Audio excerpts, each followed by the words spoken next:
Hello everyone, in today's lecture I am going to discuss a question on Fox system call. This is a very simple program which is based on Fox system call and we are using the OR operator here. This is the main point which you need to know in this particular question.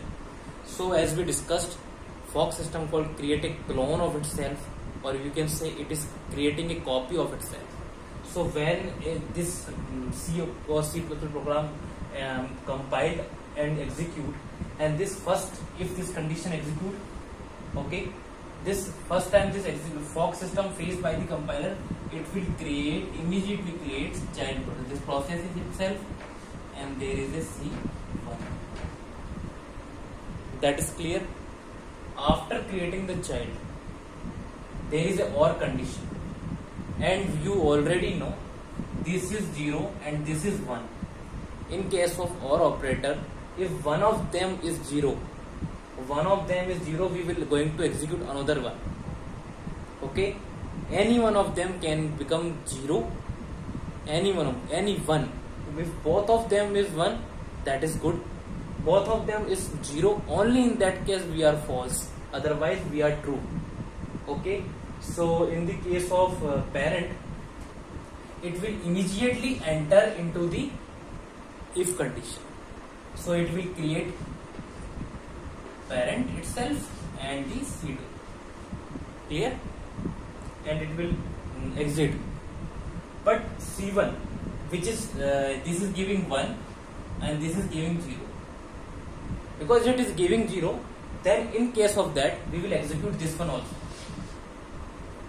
Okay, this is the point you need to give more attention. Okay, so this is the C1, and C1 will execute as it is facing again one more time Fox system call. It will create C1 itself and the C3. Okay, so after doing this operation 0 and 1, what it will do? 0, and this will become your parent,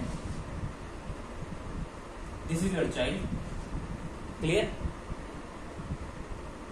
or not? So this child will become, okay, so this C1 will execute this Fox system call and again create the C1 and the C4. Clear? And because it is giving, this is the child, and child is, you know already that child always give the negative value. This is child, and this is what in which branch we are going, that is also a 0. This is 0 and this is 0. So we are not going to execute this case. This will not print. This will not going to execute this Fox system. It will simply print 1. So how many times 1 will print? 1, 2, 3, 4, or 5. C3 will also print. Then P will print, C2 will print, and your C1 will print, and C4, and your C3. All these processes will print 1. I hope I have delivered what I supposed to deliver. Keep watching, keep